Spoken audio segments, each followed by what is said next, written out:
Haleluya. Bersyukur kita kalau pada pagi hari ini kita masih diberikan waktu dan kesempatan untuk bersama-sama kita memuji menyembah Tuhan. Kita mengarahkan segenap kehidupan kita, pandangan kita hanya kepada Yesus. Kita mau memuji menyembah Tuhan, kita mau meninggikan namanya, kita mau mengagungkan Dia, karena Dia Allah yang layak untuk menerima setiap pujian penyembahan kita. Tundukkan kepala kita, renungkan kebaikan Tuhan yang sudah terjadi di dalam kehidupan kita. Karyanya yang ajaib, yang luar biasa yang Dia sudah kerjakan di dalam kehidupan kita. Haleluya, ungkapkan syukurmu kepada Tuhan. Haleluya, haleluya, haleluya.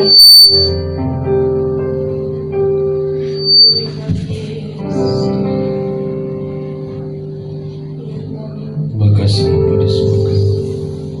Bersyukur kami oleh karena kebaikan-Mu, oleh karena karya Tuhan dalam hidup kami. Kami ada sampai saat ini menikmati berkat-Mu, menikmati penyertaan Tuhan. Di sepanjang malam kami boleh lewati, sehingga pagi hari ini, saat ini kami boleh ada bersama-sama berkumpul di tempat ini.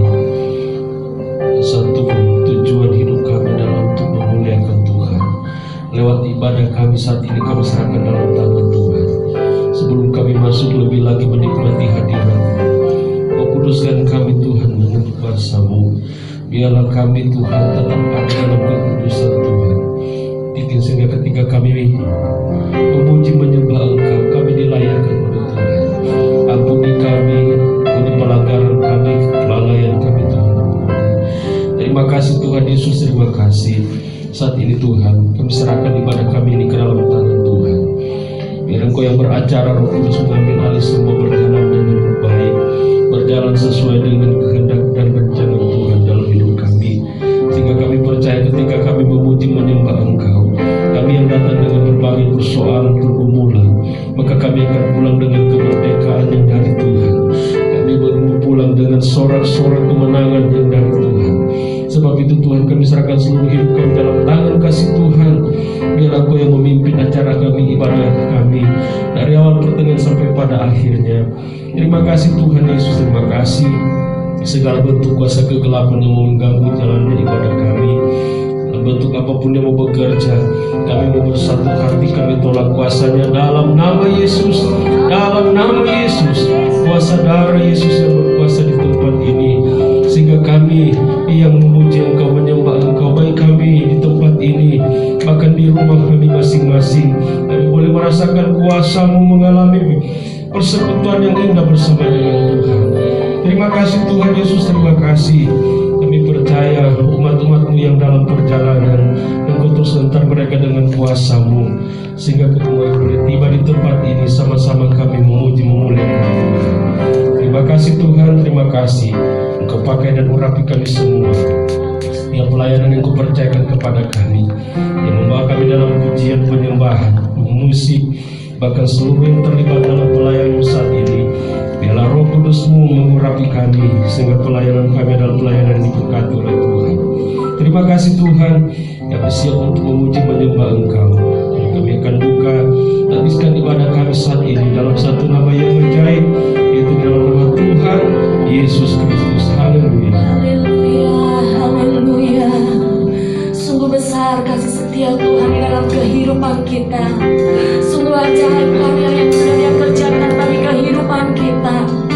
Saat ini kami katakan, Tuhan, aku rindu untuk menyembah Engkau lebih lagi.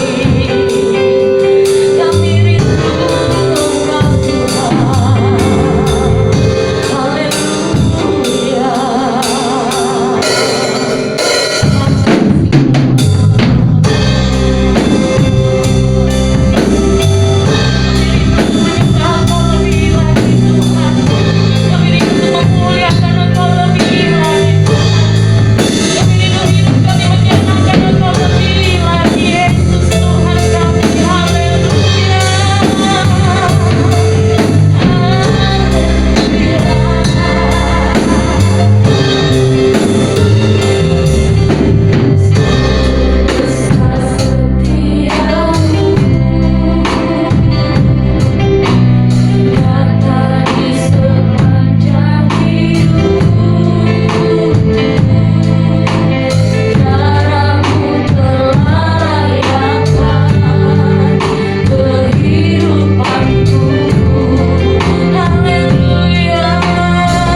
memuliakan Engkau. Kami mau bersorak-sorai bagimu Tuhan, bekerja di tengah-tengah kami, urapi setiap kami. Biarlah roh puji-pujian ada dalam setiap kami. Di dalam nama Tuhan Yesus Kristus, kami siap untuk bersukacita, bersorak-sorai bagi Engkau.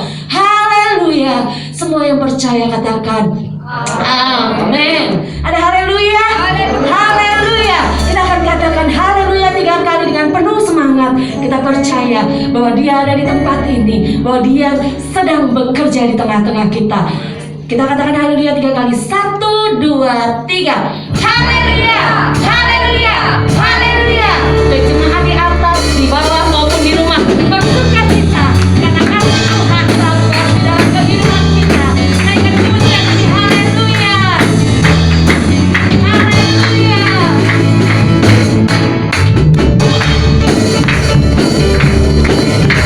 Amin. Kasih Allah berkesudahan selalu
Dia sangat indah, Dia sangat luar biasa.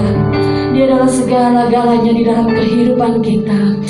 Glory bagi nama Yesus. Glory bagi nama Yesus. Haleluya Yesus.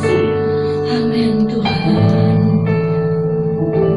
Sungguh indah Kau Tuhan.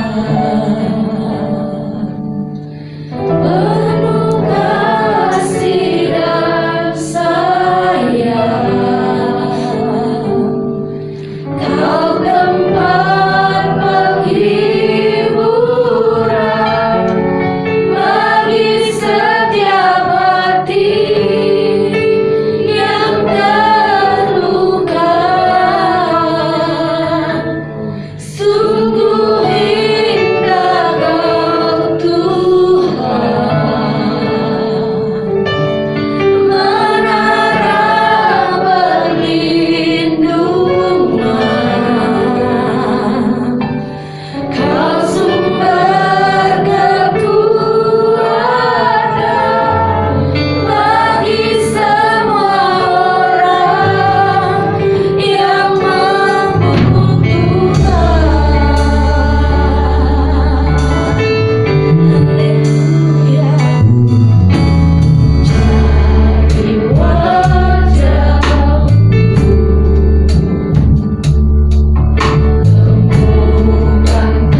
kekuatan, Engkaulah sumber segala sesuatu di dalam kehidupan kami.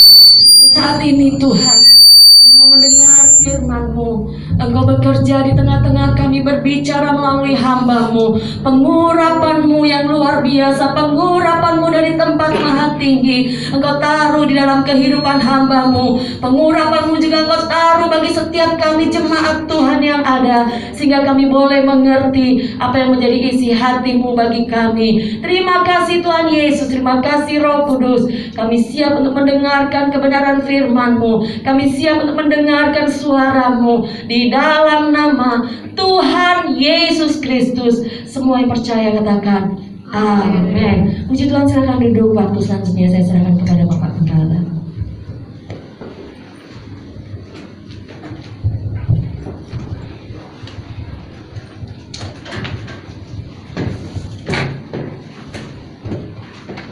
Haleluya semuanya. Jemaat Tuhan di lantai bawah, haleluya. Oke, puji Tuhan. Di rumah juga, mari kita sama-sama menyapa mereka di rumah, bilang haleluya 3 kali. Sekali lagi, 1, 2, 3. Haleluya, haleluya, haleluya. Ya, puji Tuhan, Tuhan Yesus berkati. Setelah kita akan masuk pada firman Tuhan saat ini, saudara, dalam lanjutan tema di beberapa waktu lalu, ya, saya telah menyampaikan dalam sebuah tema tentang Yesus yang benar, karena beberapa waktu lalu kita telah membahas tentang Yesus yang lain. Namun dalam tema ini saya coba membawa pendekatan lebih lagi untuk betapa penting ini. Saudara, saya coba ganti begini ya saudara.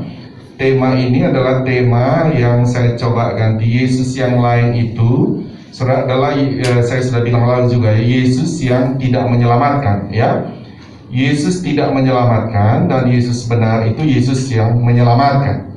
Jadi jemaat Tuhan harus sangat memahami ini, saudara, karena ini saya bilang ini pondasi loh saudara, ini landasan. Kalau saudara sudah menguasai ini, saudara mau kemana-mana pun saudara, ya saudara tidak akan mudah tersesat, karena saudara sudah pegang tentang dua ini. Yesus menyelamatkan dan Yesus tidak menyelamatkan, ya. Gini ya, sebelum saya baca firman masuk pada poin yang Yesus menyelamatkan, saudara masih ingat saudara Yesus yang tidak menyelamatkan, ya.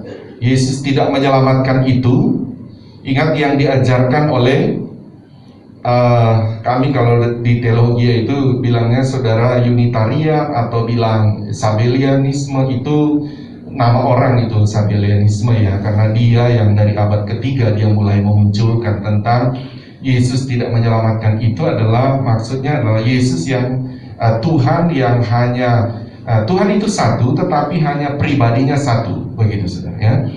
Nah itu yang saudara harus pahami ketika mulai ada pengajaran itu saudara. Ketika mulai ada pengajaran Tuhan itu satu betul, tapi ketika dia masuk pada pribadinya hanya satu, itu sudah masuk pada Yesus tidak menyelamatkan, ya. Nah itu yang dikembangkan, saya bilang tadi dibilangnya itu yang mengembangkan pertama Sabellian, saudara, itu nama orang ya, dan kita merangkum itu namanya Unitarian, dalam arti kata satu saja, unit ini saudara ya. Nah baru dikembangkan oleh, ingat saya sudah ajarkan pertama waktu lalu saksi Yehova. Nah, Yesus yang diajarkan saksi Yehova, ingat Yesus tidak menyelamatkan. Ingat ya, ini semua ada di dalam tubuh Kristen ya saudara.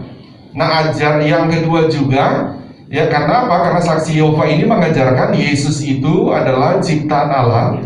Pertama dia jadi malaikat, baru dia berubah lagi diciptakan jadi manusia. Dan kedua mereka memposisikan Yesus itu tidak setara dengan Bapa atau dia lebih rendah karena dia hanya ciptaan. Nah, pokoknya yang diajarkan saksi Yehova, Yesus itu adalah Yesus tidak menyelamatkan. Yang kedua yang diajarkan oleh Wanes atau Pentakostalisme.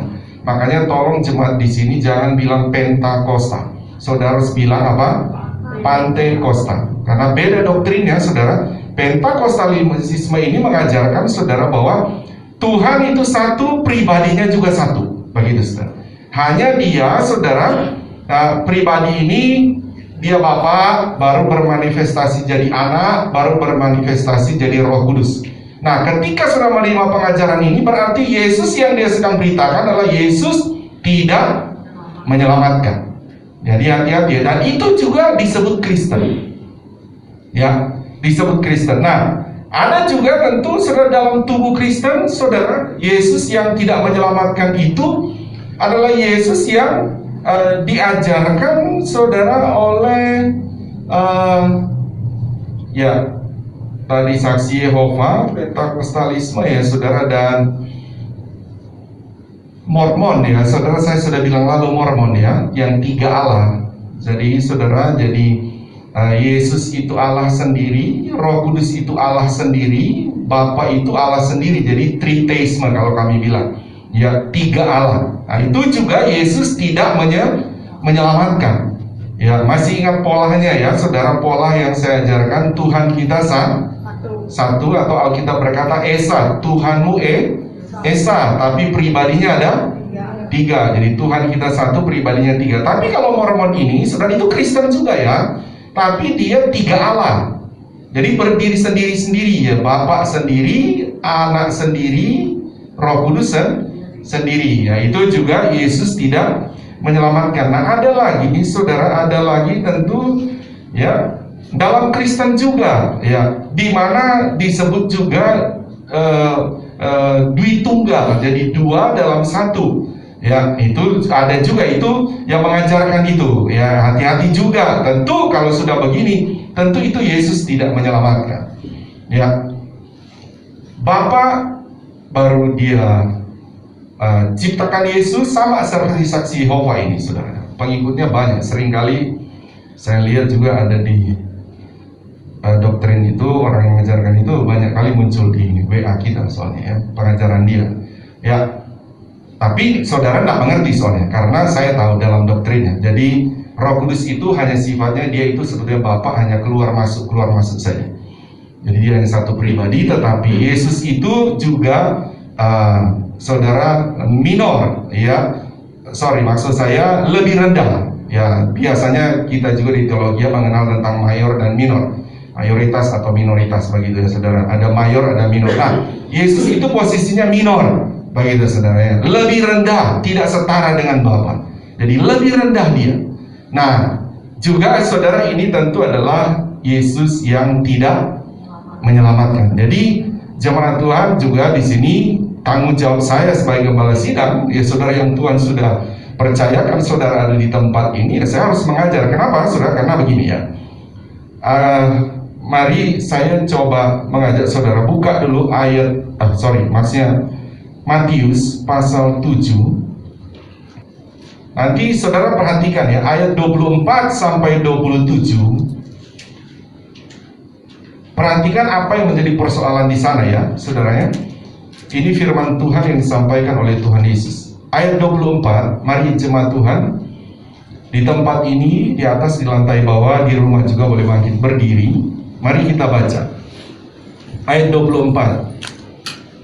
Perikopnya di sana apa saudara? Dua macam dasar. Mari, saya ayat 24, saudara ayat 25 ya. Setiap orang yang mendengar perkataanku ini dan melakukannya, ia sama dengan orang yang bijaksana yang mendirikan rumahnya di atas batu. Lalu angin melanda rumah itu, tetapi rumah itu tidak tumbuh sebab didirikan di atas batu. Tetapi setiap orang yang mendengar perkataanku ini dan tidak melakukannya, ia sama dengan orang yang bodoh yang mendirikan rumahnya di atas pasir. Lalu angin melanda rumah itu, sehingga pula rumah itu dan terbatas. Ya, amin. Tuhan berkati, silakan duduk.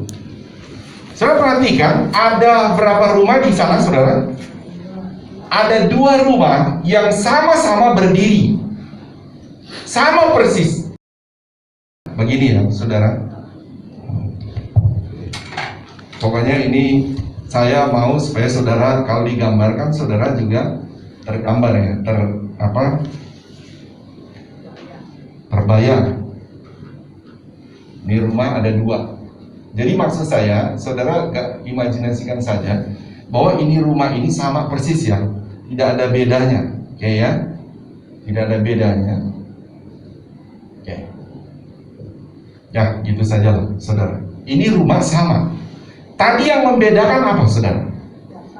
Dasarnya satu apa? Oke, satu batu, satu apa? Nah, ya, saya gambar sengaja supaya saudara bisa tahu tentang Alkitab ini. Maksud saya begini, bahwa gereja itu bisa berdiri. Oke, saudara, bisa berdiri, tetapi satu waktu yang satu roboh, hancur, yang satu tetap berdiri. Karena yang berbeda adalah dasar atau pondasinya. Saudara tahu bahwa batu itu dibilang apa, saudara? Kalau di Alkitab, ada yang tahu nggak, saudara? Batu itu siapa? Yesus. Oke ya, saudara. Batu itu Yesus. Pasir itu apa, saudara? Tuhan bilang kepada Abraham, keturunanmu akan apa, saudara? Banyak seperti pasir. Manusia. Oke, ini ya, manusia. Nah, jadi kelihatan ya, saudara. Jadi jangan juga kita hanya berpikir begini, oh buktinya gerejanya besar, gerejanya berdiri, jemaatnya banyak. Tapi ingat, satu waktu saudara, memang dia bisa berdiri. Tetapi kalau yang saya bilang tadi, saksi Yehova jalan nggak, saudara? Jalan gerejanya. Pentakostalisme jalan nggak? Jalan, jutaan saudara pengikutnya. Duit tunggal yang ngajarin duit tunggal, waduh, ribuan, banyak sekali, saudara. Banyak jalan, saudara. Jadi saudara, jemaat Tuhan, maksud saya begini, saudara, kita tidak boleh hanya melihat luarnya bisa berdiri, ya, tapi kita juga harus tahu pondasinya. Amin, saudara. Pondasinya apa? Nah, gitu. Jangan-jangan pondasinya Yesus yang lain, atau Yesus yang hanya keinginan manusia saja, yang dibentuk oleh manusia. Itu Yesus yang tidak menyelamatkan di sana, tapi di sini Yesus yang menyelamatkan. Nah, oke. Saya sudah pahami ya sampai di sana. Supaya saudara, saya akan masuk pada poin berikut. Maksudnya begini, saya harap saudara terus kenali ini ya. Kenali supaya apa, saudara? Supaya zaman sekarang sudah zaman penyesatan loh, saudara. Sudah masuk.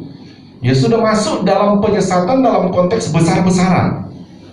Ya, besar-besaran. Dan saudara, penyesatan itu tidak akan datang dari agama lain bagi saudara.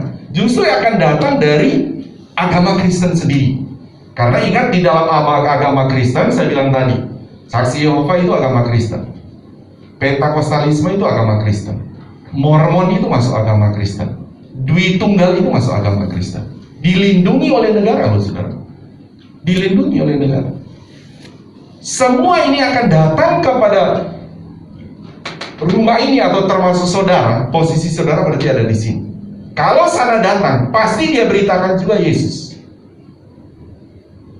Tapi Yesus yang lain. Nah, saya harap saudara sudah mengenal. Saudara kan ketika orang datang, oh saya datang dalam nama Yesus, saudara kan sulit mau nolak. Oh sama ternyata, oh seiman ternyata. Makanya saya pernah katakan, hati-hati ya, saudara punya anak-anak mulai gede, ya. Di sini itu kalau sudah selesai kuliah, nah boleh pacaran, ya. Nah kalau masih kuliah jangan dulu lah, begitu ya. Selesaiin kuliah dulu. Nah, kalau sudah saya kuliah, saya lihat, jangan cuma bilang, oh seiman dalam ukuran sama-sama menyebut nama Yesus. Hati-hati juga, karena ada Yesus yang tidak menyelamatkan. Hati-hati. Ya. Nah, oke, saya akan balik, saudara. Masuk pada Yesus yang menyelamatkan, ya. Yesus yang menyelamatkan, saya sudah membahas 6 poin mungkin ya. Yang lalu ada berapa? Oh 5 ya. Sampai di mana?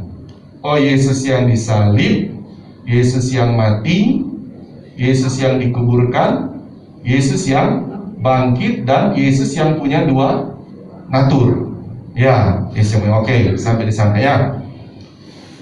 Saya hapus dulu sini. Yang penting saudara sudah punya imajinasi. Biasa kalau gambar kan saudara ada imajinasi. Nah, kita lanjut ya, saudara.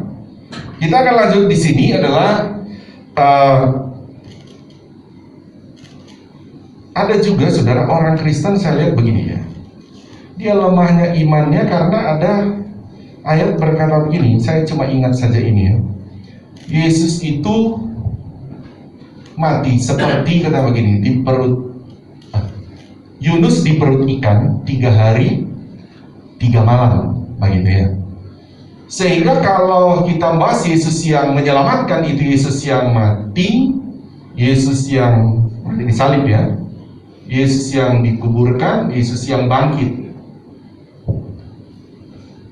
Saudara, sehingga ada juga akhirnya dia tidak percaya lagi kepada Yesus yang menyelamatkan ini. Kenapa? Karena tidak sesuai dengan seperti Yunus itu. Gini, coba saya gambar gini ya. Ini saya bikin ini hari Jumat, hari Sabtu, hari Minggu. Yesus mati. Tak. Kubur. Sini Yesus bangkit. Oke, bangkit.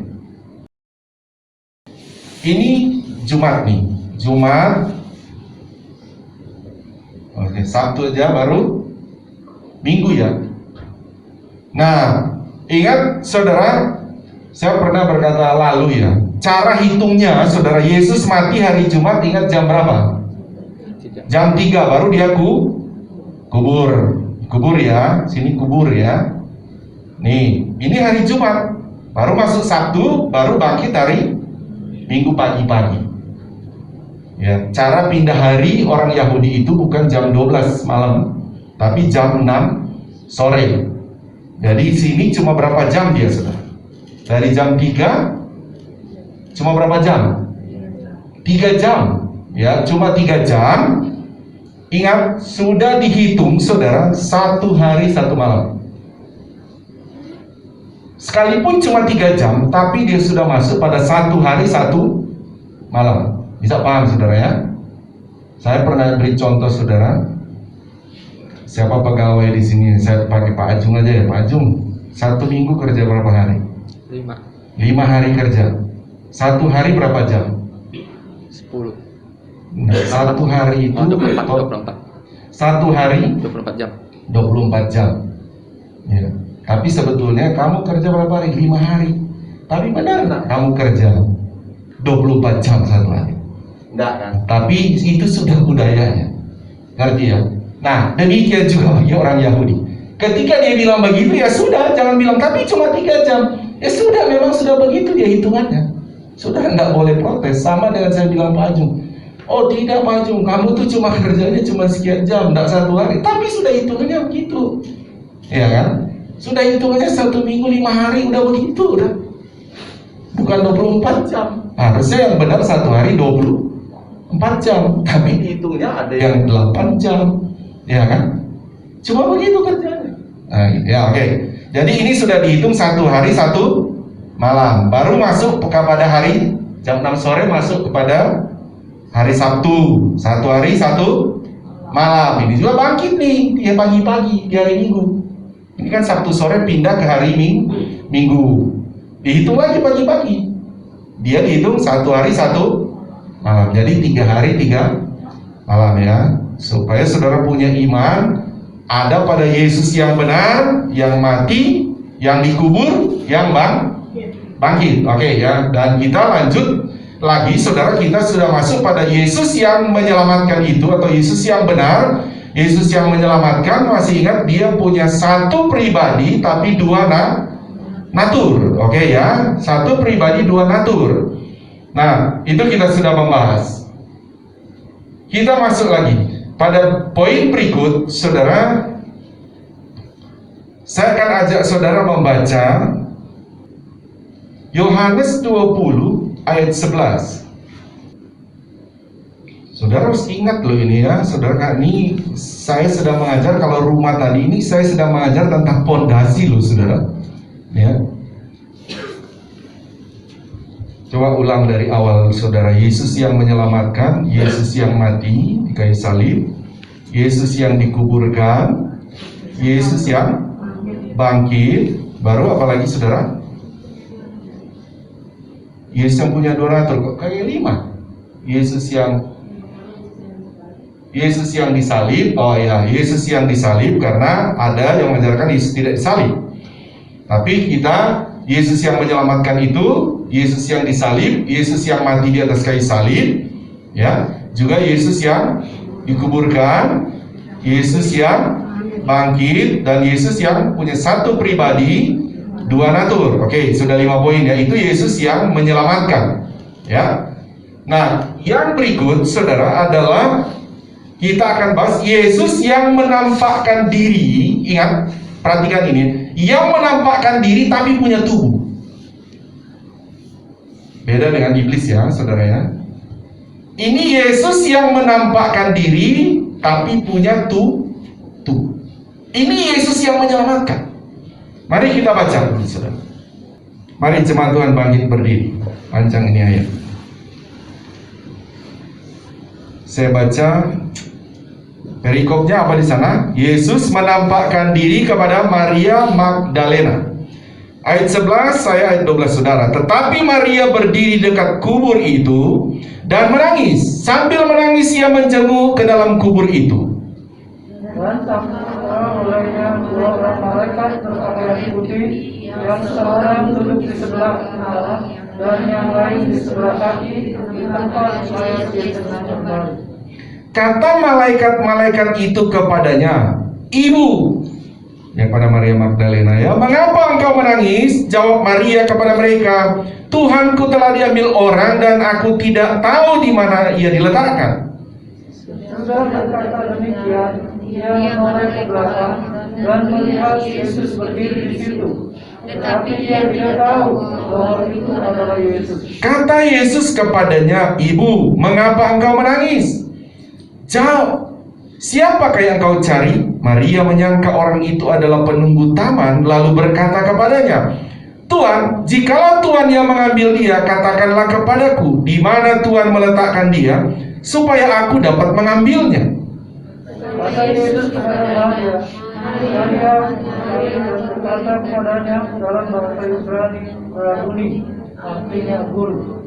Kata Yesus kepadanya, "Janganlah engkau memegang aku." Ya, ingat ada tubuh ya, jangan pegang, sebab aku belum pergi kepada Bapa, tetapi pergilah kepada saudara-saudaraku dan katakanlah kepada mereka bahwa sekarang aku akan pergi kepada Bapakku dan Bapamu, kepada Allahku dan Allahmu. Maria Magdalena pergi dan berkata kepada murid-murid, "Aku telah melihat Tuhan, dan juga bahwa Dia yang akan mengatakan hal ini kepadanya." Amin. Tuhan berkati, silakan duduk. Ya, ini penting ya, saudara. Yesus yang menyelamatkan, ingat bahwa adalah Yesus yang telah menampakkan diri. Ada sekitar 10 kali atau lebih ya, saudara. Yesus menampakkan diri, tapi ada tubuh loh, saudara. Ada tubuh. Di sini kita melihat dia menampakkan diri kepada Maria Magdalena di sini, saudara. Dia ada tubuh itu, makanya dia bilang jangan pegang dulu. Karena ini mengingat, saudara, orang percaya, saudara, makna di sini untuk kita pelajari. Orang percaya yang masuk surga, saudara, itu nanti dapat tubuh sama seperti tubuh yang Yesus punya ini ya. Mati, nanti dia bangkit, diberikan tubuh, namanya tubuh kemuliaan. Saudara akan dapat tubuh. Jadi orang masuk surga itu tidak roh, saudara. Dia ada tubuh, tapi tubuh kemuliaan. Dikasih tubuh. Tubuh Yesus ini, wah, beda loh, saudara. Nanti saudara dia menampakkan kepada murid-murid yang ketika di rumah, siapa ya? Salah satu murid Pintu dikunci semua, tapi Yesus masuk. Ada tubuh. Ya. Nah, saya mau katakan begini, saudara ya, jemaat Tuhan. Jangan saudara, Alkitab berkata begini, jangan saudara cepat percaya kalau ada orang berkata, Yesus ada di sana, dia menampakkan di sana.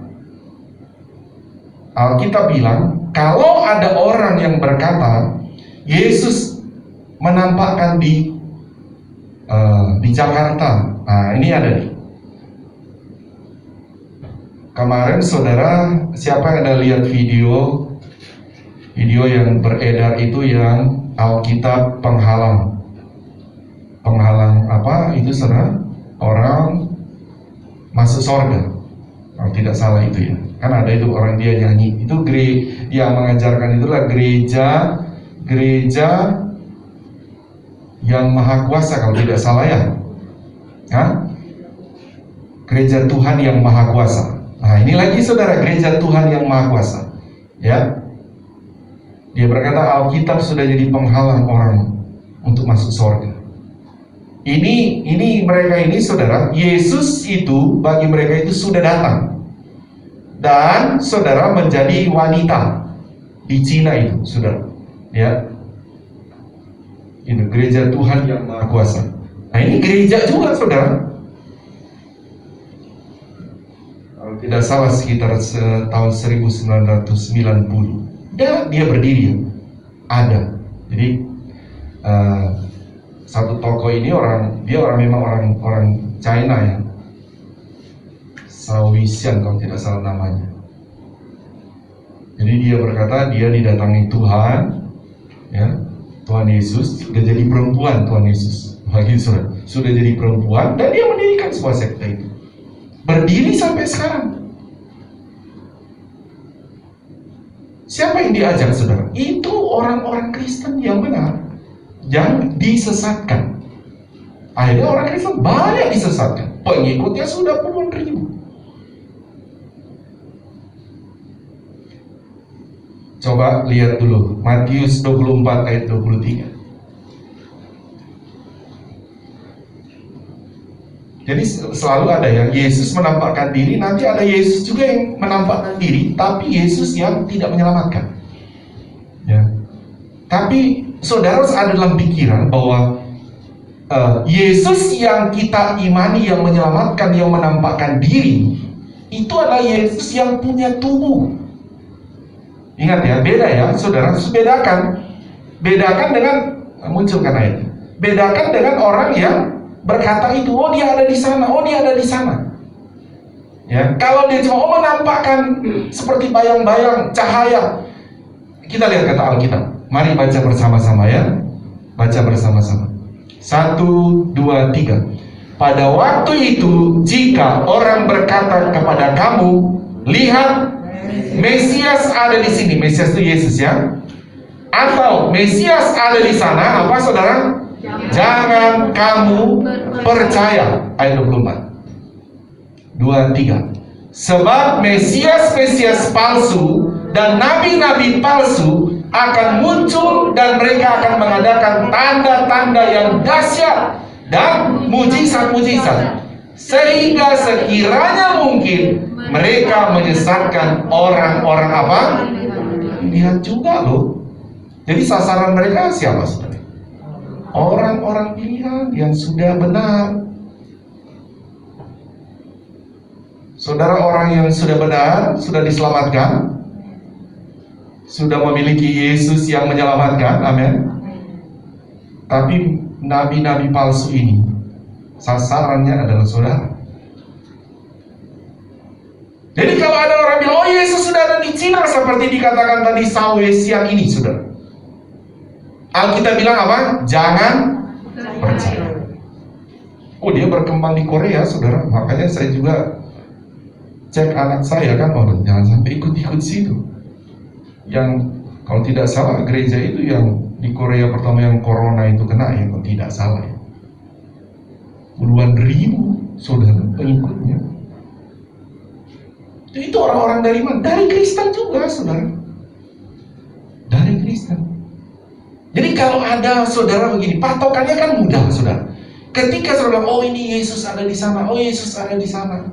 Saudara, Yesus yang menyelamatkan, yang benar itu adalah Yesus yang menampakkan diri yang ada tubuhnya. Mungkin saudara berkata, di Alkitab ada loh saudara. Pernah Yesus bukan menampakkan dalam sebuah penglihatan daripada Paulus tanpa ada tubuh. Itu dalam sebuah penglihatan, beda lagi saudara. Beda ya dalam sebuah penglihatan. Paulus pernah dalam berdoa, dia melihat surga dibawa dia ke tingkat langit ketiga. Itu penglihatan. Tapi ini kita bicara Yesus yang menampakkan diri. Betul-betul ada tubuh. Jadi kalau sekarang ada Yesus menampakkan diri di Cina, Yesus menampakkan diri di Jakarta, pernah ada itu saudara. Ya, Alkitab bilang jangan percaya. Haleluya saudara. Karena Yesus yang akan menampakkan diri lagi, itu pastinya dia sudah datang kedua kali. Itu ada tubuh. Ya. Berapa tahun berapa? 80-an atau berapa itu saudara? Pernah ada lagi kan? Yesus mau menampakkan diri atau datang di puncak. Mereka datang ke sana semua. Itu masuk juga di GBDI saudara. Tadinya dia hamba Tuhan dari GBDI, tapi sudah dikeluarkan tadinya kan. Pengajaranmu sesat, sudah dibilang sesat, masih terus. Dia bilang, oh ya udah, dia keluar dari GBDI. Ya GBDI keluarin. Karena ya kita organisasi sudah besar, sudah ketat dengan pengajaran. Ketika sudah salah dinasihati, suruh balik. Tapi kalau enggak, harus dikeluarin. Ya. Itu GBDI ya, dan akhirnya dia bawa tempatnya di puncak, tunggu, mau lihat Yesus mau menampakkan diri, mau datang di sana. Datanglah mereka rame-rame di sana. Akhirnya datang polisi, tangkap semua mereka. Pendeta masuk penjara. Ya gitu. Seharusnya begini, anak Tuhan juga, sekalipun saya ketika saudara lihat, oh pendeta saya sudah mengajarkan Yesus mau menampakkan diri di sana, saudara jangan percaya saya. Jangan. Karena Yesus yang menampakkan diri itu, saudara, yang ada tubuh itu cuma terjadi 2000 tahun lalu. Amin. Dia tidak akan pernah terjadi lagi sekarang saudara, kecuali dia menampakkan diri sudah ada tubuh, itu pasti Yesus sudah datang, sudah kiamat kita. Bisa paham saudara? Sudah kiamat kita. Istilah kita bilang kiamat kita. Berarti Yesus sudah, kan itu Wahyu 1:7 kisah para rasul, itu nanti kita bahas nanti tentang Yesus yang menyelamatkan, Yesus yang datang kedua kali. Jadi kalau masih sekarang saudara, orang bilang oh Yesus menampakkan diri di sana, jawabannya Alkitab bilang itu palsu, saudara. Itu palsu. Ya, oke saudara. Jadi saudara, saya bilang ada Yesus menampakkan diri juga tadi dikubur kepada Kefas, Petrus ya, di Emmaus. Yesus juga menampakkan diri pada waktu murid-murid menjala ikan, banyak di sana. Tapi minimal saudara baca Alkitab. Saudara baca Alkitab, tapi saudara sudah gambar. Oke, saudara sudah tergambar. Kadang-kala kan orang menggambarkan begini, Yesus menampakkan diri kayak saudara, orang membayangkan kayak apa saudara, kayak ada roh jahat gitu loh saudara, kayak penampakan begitu kan. Jadi Alkitab itu bukan begitu maksudnya saudara. Penampakan Yesus memang penampakan ada tubuh. Bisa mengerti ya saudara? Supaya tujuan saya menyampaikan ini, supaya saudara jangan seperti ya orang-orang tadi. Saya kasih contoh tadi, pernah ada saudara di puncak, mereka datang ke sana menanti Yesus itu. Sekarang sudah beredar tentang gereja Tuhan yang Maha Kuasa itu, Yesus sudah di Cina. Nah Alkitab bilang, saudara, ketika ada berita itu bagi saudara, atau dia bisa saudara datang menginjil, bisa. Saudara, mereka bisa tahu, saudara bisa ikut, mereka punya link, atau mereka bisa SMS, bisa WA, tahu nomor telepon saudara, mereka akan pakai Yesus. Nah, tapi minimal jemaat Tuhan di tempat ini telah memahami ya, ketika dia bilang, oh Yesus kami sudah datang, langsung bilang, ini sesat ini. Haleluya saudara. Jadi Ingat, saudara jangan salah mengerti tentang Yesus menampakkan diri itu adalah bentuk roh. Biasanya kan orang pikir Yesus menampakkan diri kayak setan-setan itu, saya pikir gitu kan. Kayak apa ya, kuntilanak begitu. Tidak demikian. Sekali lagi, Yesus yang menampakkan diri di Alkitab ada tubuhnya. Ya, jadi kalau ada orang bilang Yesus menampakkan diri di sana, Yesus menampakkan diri di sana, Alkitab berkata tadi dalam kitab Matius bilang apa, saudara? Jangan percaya. Haleluya. Jangan percaya. Kalau ada orang datang bilang kepada oh Yesus menampakkan diri pada saya, Yesus menampakkan diri, saya berdoa, saya lihat dia datang. Alkitab bilang jangan percaya. Haleluya, puji Tuhan. Saudara, saya membahas ini bagi saudara ya. Ingat bahwa kebenaran firman Allah ini saya sedang mengajar sebetulnya saudara ini adalah, saya bilang tadi itu pondasi ya saudara, seperti rumah saya gambar tadi itu pondasi. Ya, saudara harus ingat. Ya, saudara harus ingat. Saya sudah bahas baru 6 berarti ya, ada 15 poin saya mau bahas tentang Yesus yang menyelamatkan ini. Ya, ulang dari pertama, Yesus yang menyelamatkan, Yesus yang disalib, Yesus yang mati di kayu salib, Yesus yang dikuburkan, Yesus yang bangkit, Yesus yang punya satu pribadi, dua natur, dan Yesus yang menyelamatkan adalah Yesus yang menampakkan diri ada tubuhnya. Ingat itu ya saudara, jangan cuma Yesus menampakkan diri, bilang ada tubuhnya. Haleluya. Ya oke, sampai di sana saudara, saya mengajar saudara tentang ini. Ya, nanti minggu depan saya ajar lagi dalam kelanjutan Yesus yang menyelamatkan ini. Coba ulang lagi ya. Yesus yang tidak menyelamatkan itu apa sih? Yesus yang diajarkan oleh siapa? Saksi Yehova. Yesus itu hanya ciptaan. Dia, saksi Yehova bilang Yesus itu hanya perkasa, bukan maha kuasa. Itu saksi Yehova ya. Baru yang kedua, Yesus yang diajarkan, Yesus tidak menyelamatkan itu Yesus yang diajarkan oleh Pentakostalisme. Tuhan itu hanya satu, tapi juga hanya satu pribadi. Jadi saya pernah kasih contoh seperti saya di sini sebagai gembala sidang, pribadi yang sama kalau saya di kampus sama sebagai dosen, pribadi yang sama kalau saya di rumah sebagai ayah atau suami. Satu pribadi, 3 manifestasi.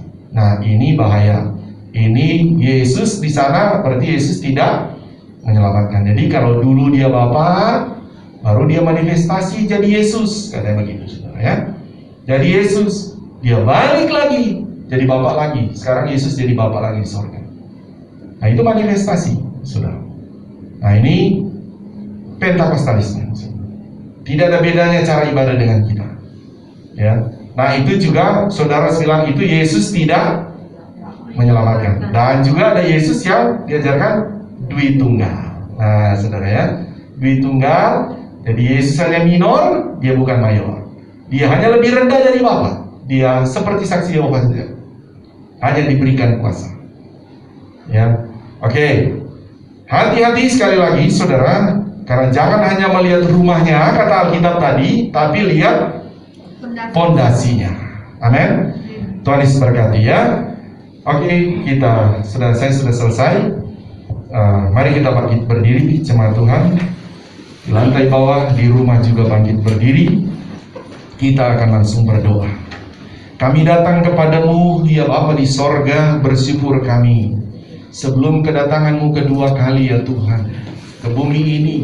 Engkau terus menerangi kami jemaatmu dengan firman-Mu, supaya kami berdiri pada pondasi yang benar, supaya kami tetap beriman kepada Yesus yang menyelamatkan, Yesus yang benar. Sebab itu Roh Kudus, hamba-Mu Tuhan sebagai gembala sidang di tempat ini, terus mohon kepadamu, Engkaulah yang lebih hebat, lebih bisa untuk mengajarkan lebih lanjut ya Tuhan kepada seluruh jemaat-Mu di tempat ini akan pribadi-Mu yang maha kuasa itu. Terima kasih ya Tuhan, biar kami semua jemaat di tempat ini kelak Engkau datang kedua kedua kali semua kami masuk dalam kerajaan sorga yang kekal. Terima kasih ya Tuhan. Hamba berdoa khusus buat jemaatmu di tempat ini. Dalam pengiringan kepadamu ada pergumulan, ada persoalan, ada tantangan-tantangan yang sedang dihadapi. Hamba berdoa, kuatkan ya Tuhan, mampukan mereka ya Tuhan, dan Engkau buka jalan yang tertutup jalan. Engkau sembuhkan yang sakit ya Tuhan, hiburkan yang susah, atau apapun yang menjadi pergumulan jemaatmu, Tuhanlah pertolongannya. Terima kasih Bapa, terima kasih Tuhan Yesus. Kami bersyukur untuk firman-Mu. Semua jemaat yang datang saat ini, kami percaya Tuhan, apapun yang menjadi persoalan mereka, Tuhanlah sumber jawabannya. Terima kasih Bapa, terima kasih Tuhan Yesus, terima kasih Roh Kudus. Di dalam nama Tuhan Yesus kami berdoa, bersyukur untuk firman-Mu. Haleluya, amin. Tuhan berkati, silakan duduk. Saya serahkan kepada yang bertugas.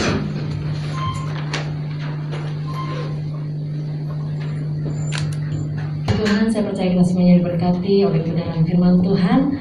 Terima kasih kepada Bapak Gembala yang sudah menyampaikan kebenaran firman Tuhan. Terus kita berdoa supaya Tuhan tambah tabangan terus hikmat, singkapkan rahasia kebenaran firman Tuhan, sehingga kita jemaat Tuhan di tempat ini diberikan makanan rohani yang luar biasa. Kita bertumbuh menjadi jemaat Tuhan yang dewasa, yang kuat di dalam Tuhan. Puji Tuhan untuk kegiatan kita. Terima kasih juga kepada seluruh pelayan yang bertugas pada saat ini, pada dalam ibadah ini, mulai dari petugas multimedia, pemain musik, singers, WL, dan juga petugas protokol, dan juga seluruh jemaat Tuhan yang hadir, yang beribadah di rumah juga. Ketika kita memuji menyembah Tuhan dengan sungguh-sungguh, kita sudah melakukan pelayanan kita kepada Tuhan. Jadi terus lakukan itu dengan penuh sukacita.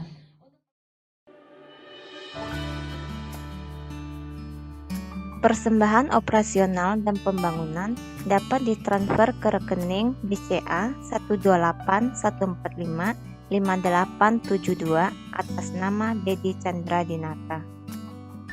Persembahan persepuluhan dapat ditransfer ke rekening BCA 740516574 atas nama Yance Manore. Persembahan sekolah minggu dapat ditransfer ke rekening BCA 57254263370 atas nama Ida Agustin Supriyatna. Ibadah Komsel diadakan secara online pada hari Rabu pukul 19.30 melalui Zoom. Program pendalaman Alkitab diadakan secara online pada hari Jumat pukul 19.30 melalui Zoom. Doa pagi bersama di rumah masing-masing pada hari Sabtu pukul 7 sampai pukul 8 pagi melalui Zoom. Ibadah pemuda dan remaja YMB online diadakan pada hari Sabtu pukul 18.30 melalui Zoom. Jadwal ibadah minggu depan: ibadah raya 1 pukul 8 pagi di gereja. Ibadah sekolah minggu online pukul 16 melalui channel YouTube GPDI Kota Wisata. Ibadah raya 2 pukul 17 di gereja. Ibadah raya online pukul 17 melalui channel YouTube GPDI Kota Wisata. Jadi mungkin itu saja pengumumannya. Ada tambahan dari Bapak Gembala? Kalau tidak ada, sama-sama kita bangkit berdiri, kita akhiri ibadah kita. Waktu selanjutnya langsung saya serahkan kepada Bapak Gembala untuk menutup dalam doa.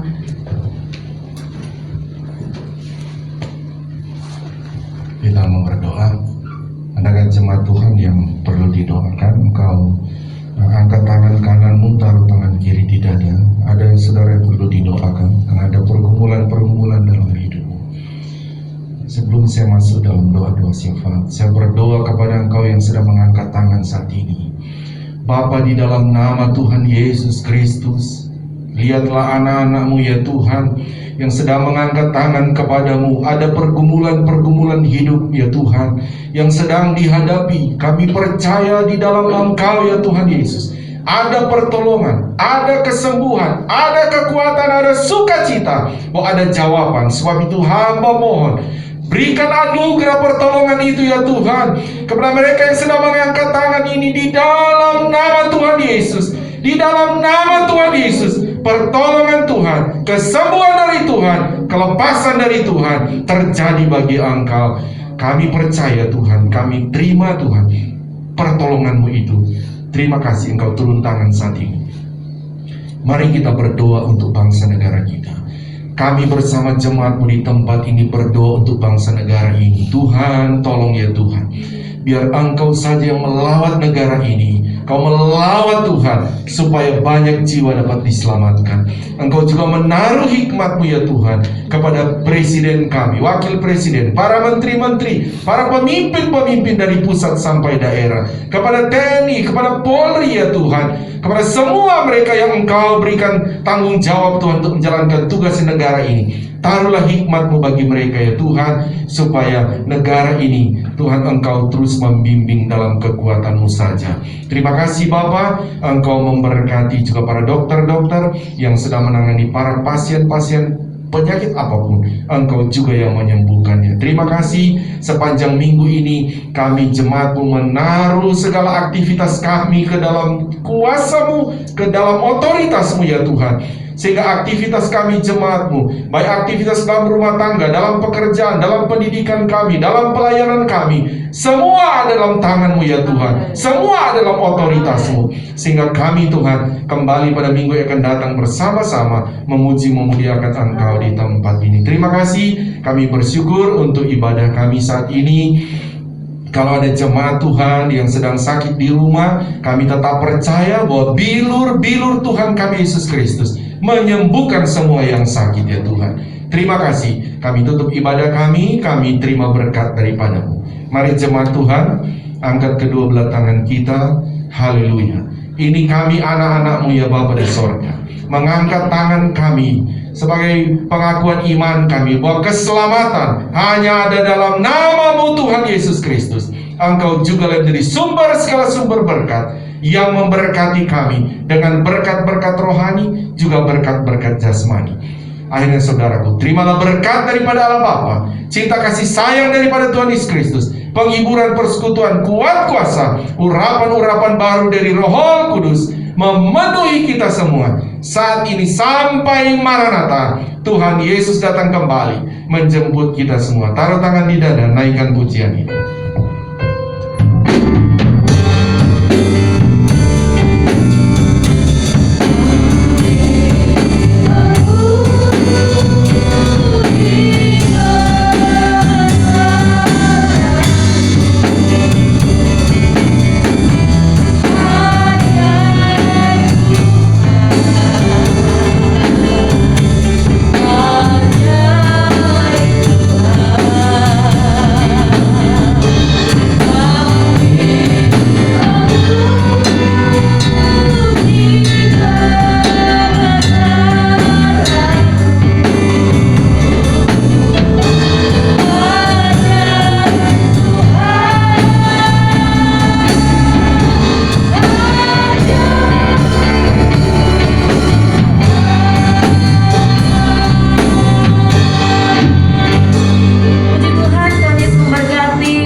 Pada ibadah-ibadah yang akan datang. Haleluya.